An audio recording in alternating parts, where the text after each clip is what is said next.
what I'm looking for often with authors is their how does the message that they're trying to communicate in a book connect with their life experience? Always best if the topic that you're tackling is something that you've experienced, maybe you've even failed at, and walk through a journey with God in finding some victory in that area. Because I just think personally those are the best topics. When readers can kind of go, okay, you've been there too. Like, okay, can this person write? Of course, some people are just like, I want to write a book, but they don't really want to write because they don't want to work on their craft. They don't want to they don't want to write articles, that's beneath them, or blog posts or anything like that. So it's like, again, don't despise small beginnings. If it's Facebook posts that people are engaging with, that's awesome. Do that. We live in a really exciting time where you can go directly to readers, right? You do not have to wait for publishers to tell you, okay, we will publish your book. You can go and start communicating with people immediately. So you want to write a book? Well, that's an amazing dream, aspiration.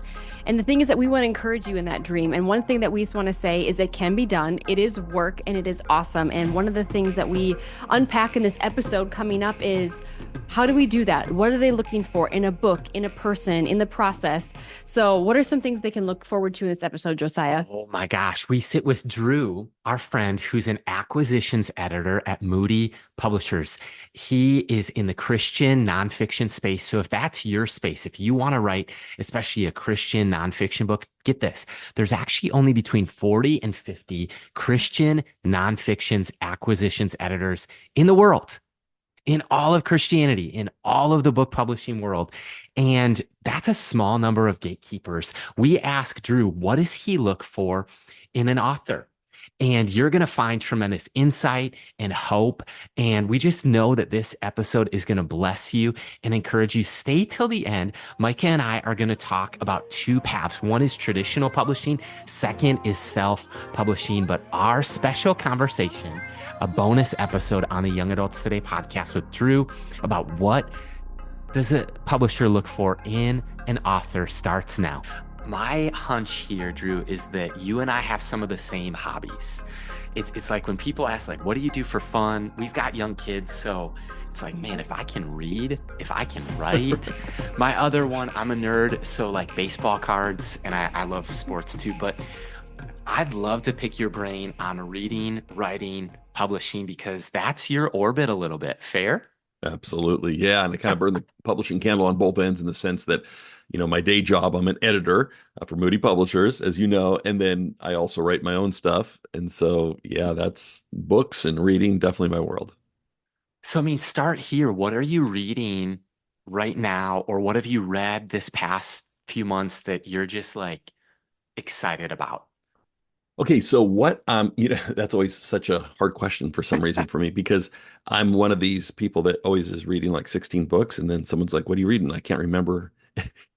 I can't do that. I'm like a one at a time kind of girl. And Josiah's like on vacation. I read 4 books. I'm like, I read 4 pages. That's smarter though. I like the one at a time. I'm going to enjoy the sun. And he's like cruising through. I'm like, oh my gosh, can't do it. We've got Audible, we've got Kindle, we've got paperback. Yes. He's reading a book and probably listening to a different one at the same time. I don't know if that's possible, but I feel like he'd be the one to attempt to do that. And I've now made peace with Audible because I've gotten addicted myself. And it's like, okay, it counts. Okay, if you're listening to it, unless you fall asleep, which I do too. But anyway, the one book I'm really into right now is gonna forget the title, A Fire in My Bones. It's the biography of Eugene Peterson. Wow. Who died recently, maybe a year or two ago. Of course, he's the translator of the message and lifelong pastor and just an incredible guy. And it's a beautifully written. Win Collier, is that how you say his name? I'm not sure, who wrote the book, and got to spend a lot of time with him in his later years. And just what stands out to me is like what Eugene was known for and that is the kind of what some people have called the ministry of presence, like the importance of being with people, of knowing their names, and he pastored smaller churches. So he took pride in, I'm going to know everyone's name all the time. But what a great example for anyone in ministry that it's, not always about the big ideas or your scintillating sermons or your incredible scholarship. And of course, Eugene was a scholar, but it grew out of his experience in pastoral ministry, like the whole story of the message. He was like trying to teach all these people in a country church highfalutin theology, and they're falling asleep. And then he just started listening to them, the way they talked, and he's like, I'm going to make a version of the Bible. I'm going to translate a version of the Bible that's for them, and that's what grew out of that. So I think a lot of the best sort of projects like that actually grow out of local ministry. And so I just, yeah, it's been cool reading about that, learning a lot about him. I had the chance to interview him a few times and was always super impressed with him. And so just Wow. to get to read the whole story of his life is a lot of fun. That's awesome. Okay, aside from reading books and editing books and listening to audibles, are there any podcasts that you're like, oh my gosh, this has really challenged me, or you find enjoyable that you want to share with the audience today? Oh man, again, so many, and I'm kind of all over the place. There's certain ones that are just kind of like intellectually stimulating and interesting, like Hidden Brain. Is that NPR? I don't know. Freakonomics, where Yeah. they talk about all these weird phenomena in the world. I love Holy Post is great. You may have heard of that. Phil Vischer, Sky Jitani, and Yeah. I've been on that one quite a bit too. So it sounds self-serving to say, but no, they have an incredible array of guests and topics. Unbelievable is another really interesting one. That's where they get like, well, I don't know, maybe it's run its course, but there's so many episodes where they get like an atheist and a believer and they face off. I mean, not in an adversarial way, because Justin Brierley, the host, is really good at facilitating those conversations. But that's always fascinating, just to get the top minds from the non-believing world and these brilliant theologians to explore issues. So yes, and it's funny because usually I work from home in my pajamas, trying to keep my kids out of my office, but so I don't have a commute. But whenever I can, I will listen to a podcast. I commute from the office to the coffee pot. Exactly. That's the Maybe first to the commute. restroom, then after that, you get a couple of little 2-minute breaks. Exactly. It's amazing. And I mean, here's like such a fun question. And where it comes from, Drew, is like a lot of the young leaders that we come across, maybe they're a pastor, and maybe like it seems like a lot of the people that we talk to, like one of their life dreams is to write a book.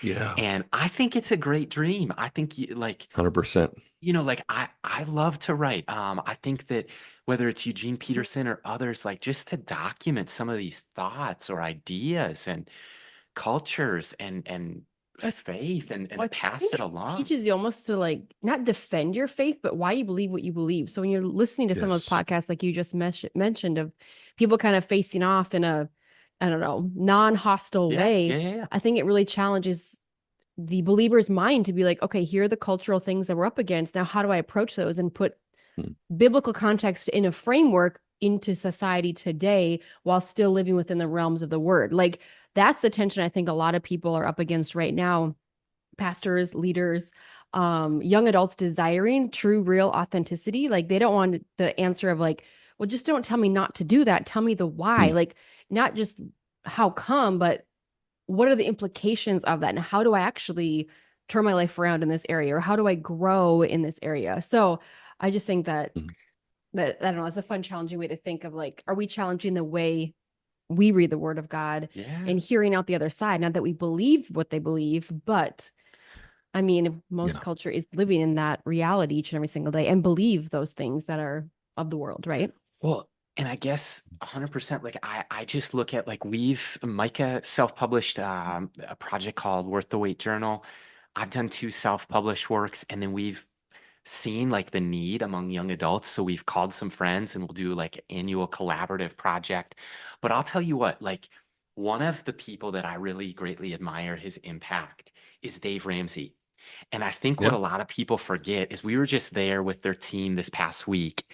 And Oh, no way. like you see this state of the art facility and you see like Mhm. Ramsey Solutions, and I'm watching their podcast live and translating it here. And we've got our little ring light, our Logitech Brio, some mics, and they've got 10 people And the running soundproofs. the switch. And so, like, we see today and define that as success, and we see the amount of books, like 7 million copies of the Total Money Makeover sold.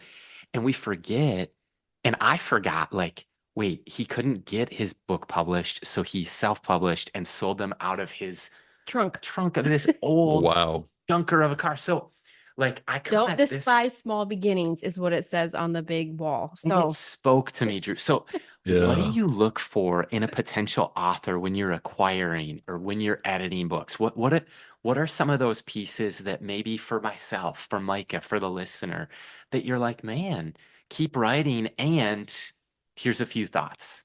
Yeah. So many things come to mind. One big thing, though, I'd say is what I'm looking for often with authors is their, how does the message that they're trying to communicate in a book connect with their life experience? Because sometimes, and listen, this isn't always necessary because some people are like, they went and got a PhD in a certain subject and they want to write a book about it because they're an expert, right? That's fine. And maybe you say you're a psychologist and you want to write a book about depression, even though you've never struggled with depression. That's okay. But in general, at least the space I'm in, which is nonfiction, Christian books, it's always best if the topic that you're tackling is something that you've experienced, maybe you've even failed at, and walked through a journey with God in finding some victory in that area. Because I just think personally, those are the best topics when readers can kind of go, okay, you've been there too. You know what it's like to struggle in this area. And you can relate to them. And then of course it's something, a book is a big project, right? Because you got to write this stinking thing and it's like, I don't know, that takes 8 months or 8 years, who knows? And then you got to get out and you know how this is, you got to pound the pavement, unless your name is, Dave Ramsey.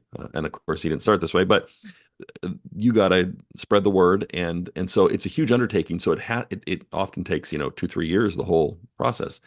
So it's got to be something you're passionate about, that you wake up in the morning and you're like, man, I'm psyched about this. And so don't just choose a topic because it's like, okay, well, people seem to be interested in topic X. I think I'll tackle that. Really find that topic that's like really core deep for you, something Good. that you feel like God has called you to.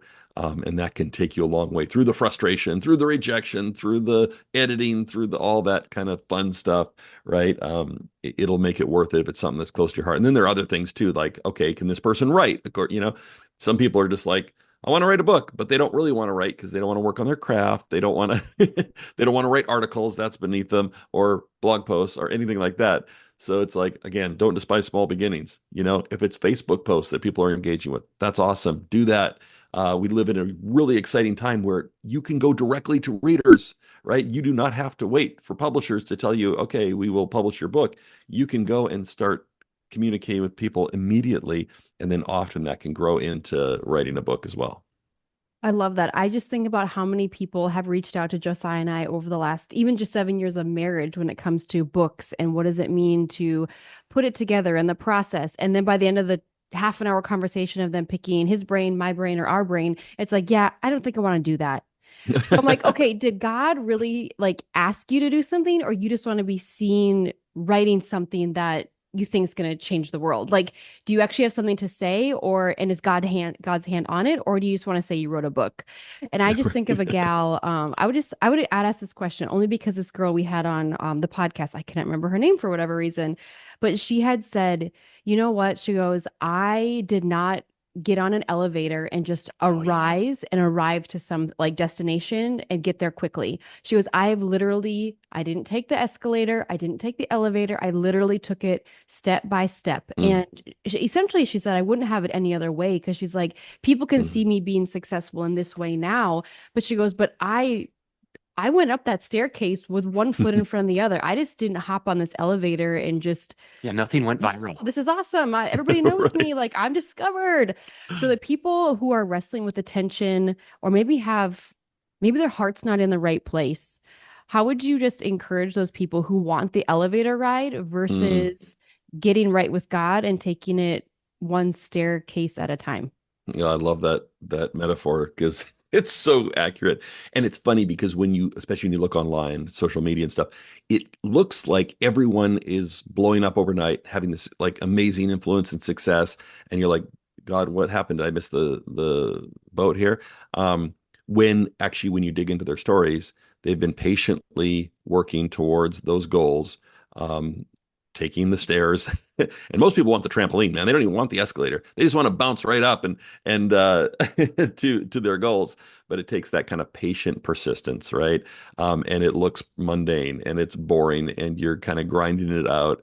I published a book, Um, but I had thought in my early 20s, oh, I want to publish a book, and it never happened until 10, 12 years later, at least. Um, and then even when you publish a book, then you're like, oh man, okay, well, I want one that's going to sell really well, and then that's a longer trip too. Anyway, so yeah, just don't give up, and don't despise small beginnings, because and God is also, in my last book, I talked a lot about the story of Moses, right? He kills the Egyptian, he has to flee from Pharaoh, and he's hiding out and tending sheep for 40 years, right?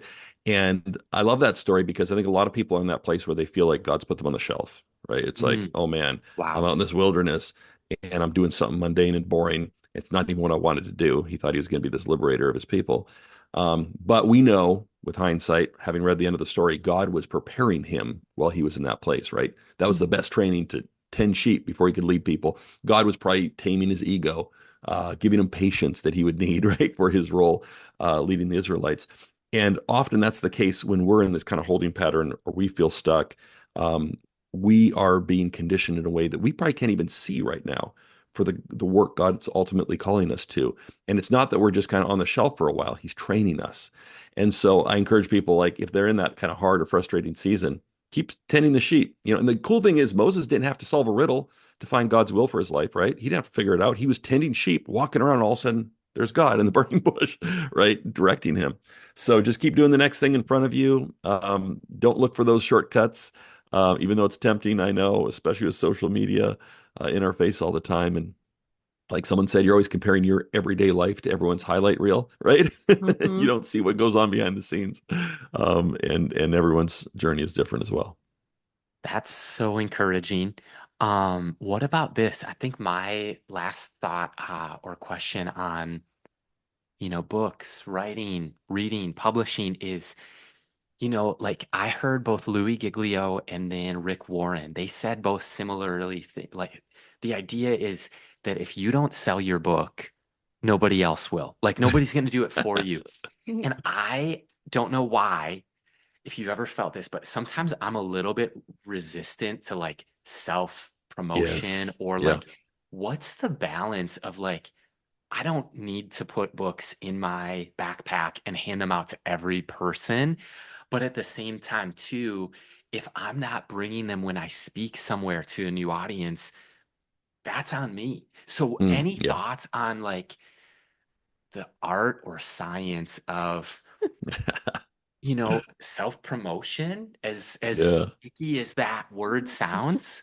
Sure. Well, you need to pray for the spiritual gift of self-promotion. No, um, I it is haven't got that yet. this it's such a great question because that is the constant question that authors have. Is, how much promotion is too much, or do I, and some are like, okay, I wrote a book, sorry to do this, I don't want to be self-promotional, but it's out today. That's, and then they just like move on. And they think maybe that's like more spiritual, but I don't think so. I mean, of course, you can go the other way too far, right? Where you're just like, trying to sell your book to everyone all the time and make it all about you. But one thing that helped me think about this is that you're not promoting yourself, right? If you wrote a book, you're promoting a message. And if you're passionate about that message, you believe it's an important one God's placed on your heart, then when you're pushing it out there, it's not about saying like, "Oh, look how great I am." It's going, "Hey, listen, I think this message is important and I want you to get it and to read it and consider it." So when you think about it that way, you kind of create some space between you and the book that you've written. Then it kind of takes the tension off. Of course, you don't want to be that insufferable person that's always trying to sell your book to people. But and it's true too. Like even when you're, publishing with a publisher, some people think, oh, these publishers, we have this magic that we can sell books.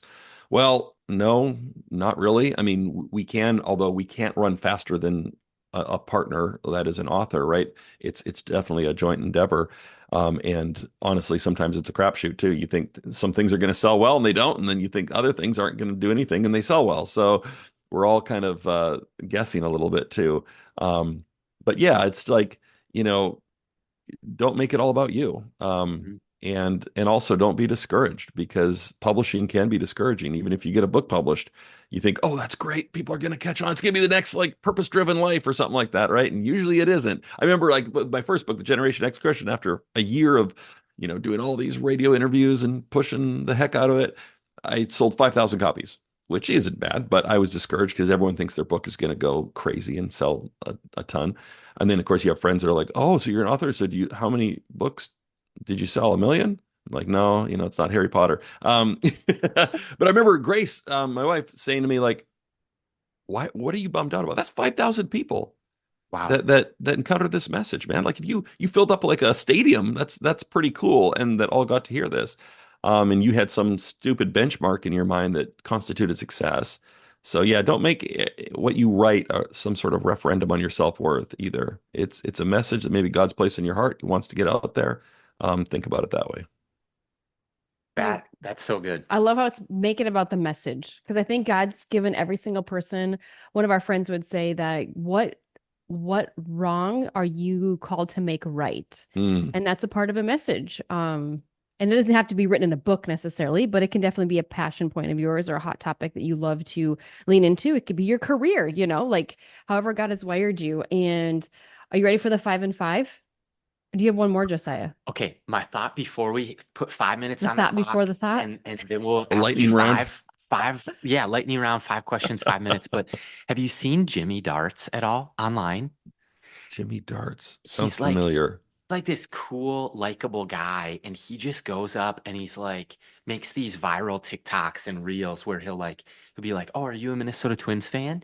Would you buy this baseball or this hat for $1?" And they're like, "Yeah, I'll do that." And then he goes, "Here's $10,000 and a signed Buxton jersey," like just Wow. stuff like that. And so I'm thinking about, I guess I'm inspired by what you said. It reminded me of Jimmy Darts of like, look at Mm, things maybe a little bit less about promoting, but getting a message out. And what are creative mm, ways to do that, to bless people? Because I'm just like, man, if an author promoted things the way Jimmy Darts did, it'd be so likable, so shareable, right. so fun too.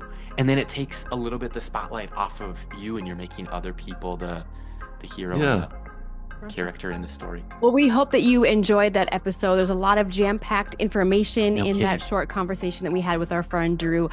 But if you're looking to truly become published, there's 2 routes. Number 1 is you can become self-published, meaning that you take it upon yourself to start the process. You've written your manuscript, you have something to say. Hopefully God has downloaded something to you, and you can start that process. And I will say, out of the 2 that we're going to unpack, this is the easier one to do. You could literally write a book in 10 days versus the uncertainty of putting together a manuscript, the traditional route, maybe not even getting signed on. That can be years' work of years worth of like work and experience and things, and maybe hear a no in the process. So self-publishing is a route that we took, right, Josiah? Totally. And here's the thing, the other route is traditional publishing. And maybe you've got a podcast, maybe you've written some before, and maybe you feel like your next step, your dream is to write with Moody or Zondervan or HarperCollins or gosh, Chosen Books, Bethany House, one of those.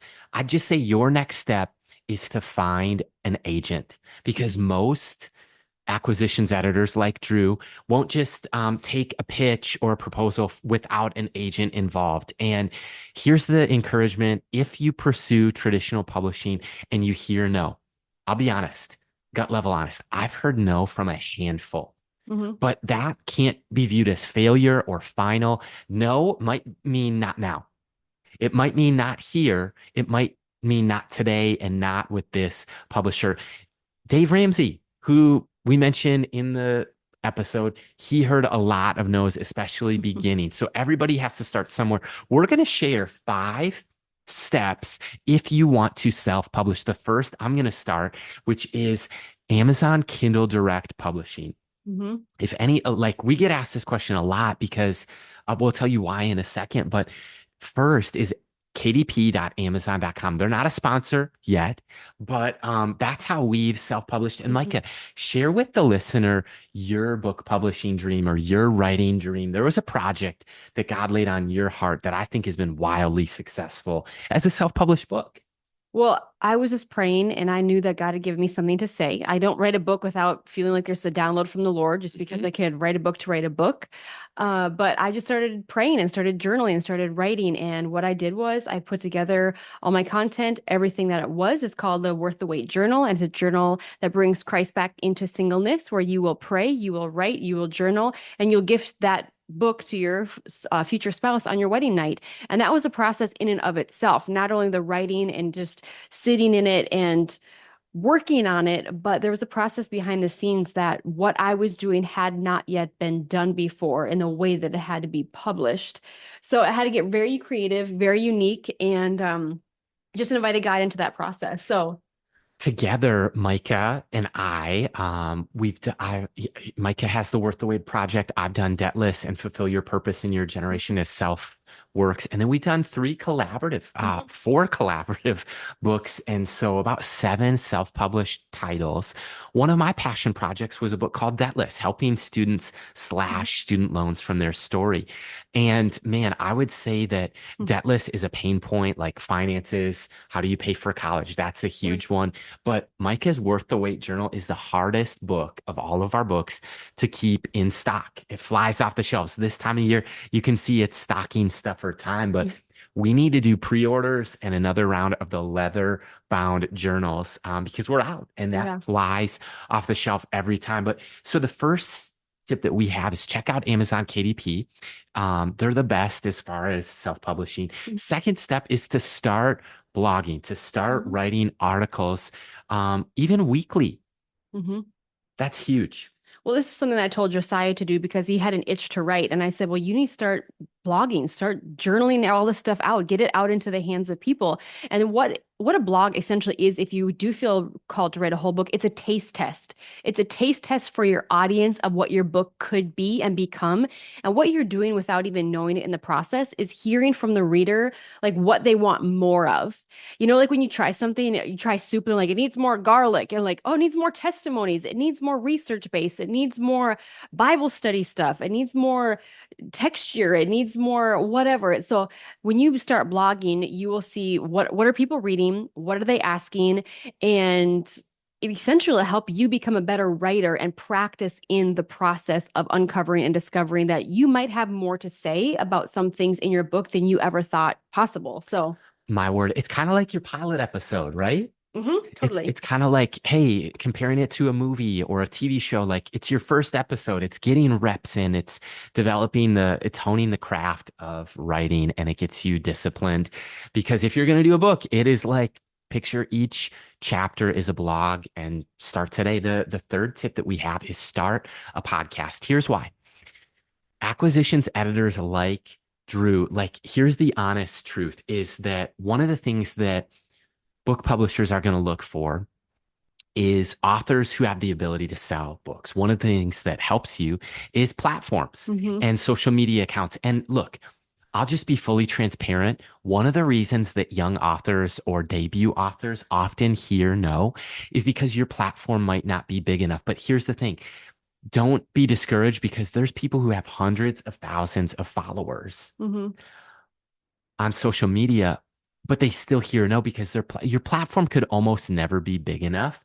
But don't be discouraged about that. And I've heard from acquisitions editors, they would rather have 1,000 engaged podcast viewers, listeners, than they would 10,000 social media accounts. And there's a lot of reasons for that. But one of the reasons is with social media, whether it's Twitter or X, Instagram, Facebook, TikTok, even YouTube, it's borrowed space from those platforms. Whereas your email list, your blog subscribers, your podcast subscribers, really, you can go to them anytime with a bonus episode. And so get used to doing that. That's the third. And then fourth tip, babe, what else do you got? Oh man, I would just say have fun in the process. I think we've talked to so many young people that come to us like, I'm going to write a book. And then we tell them things that they're going to need to do. And they're like, I don't think I want to write a book. And then I have to ask the follow-up question, did God actually give you something to say and write about? Or do you want to be seen saying and writing something to say that you're an author? So I think looking at the true authenticity of your heart and the motive of your heart, you guys, I hated public speaking in school, all throughout college, all throughout high school, hated public speaking. Now we have 2 podcasts. I hated writing. Like English was not my forte. I would much rather go to gym class, shop class, home ec, anything other than in the classroom. So I would say, like, what is God giving you, and are you willing to hone the craft even when you're leaning into something? So what is God giving you in your hands that maybe you now find enjoyable that you never once did? So have fun in the process and invite God into that process.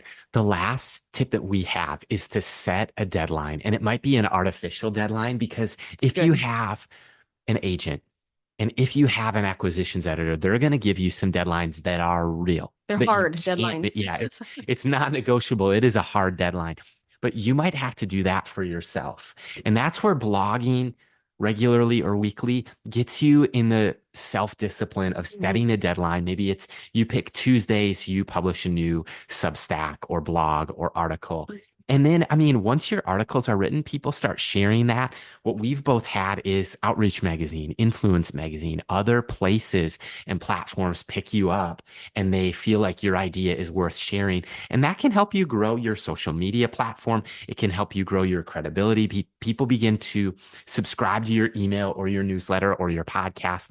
But I found that having an artificial deadline, I'll just tell you with this podcast on Young Adults Today, our deadline is every Monday we publish new episodes. Our other show, FYI podcast, every Friday. And then with blogs or books, artificial deadlines help you know, like by the end of 2025, we want a new book. And so we're going to reverse engineer, allowing 3 months for final proofing and editing, allowing 3 months for revisions. And that gives you 6 months to maybe write your first 6 chapters. So let us know too. What questions are you up against in writing, in self-publishing? Was it helpful? What did you find helpful? This is a special episode about you wanting to write a book, chase your dreams, go for it. We're cheering you on the Young Adults Today podcast.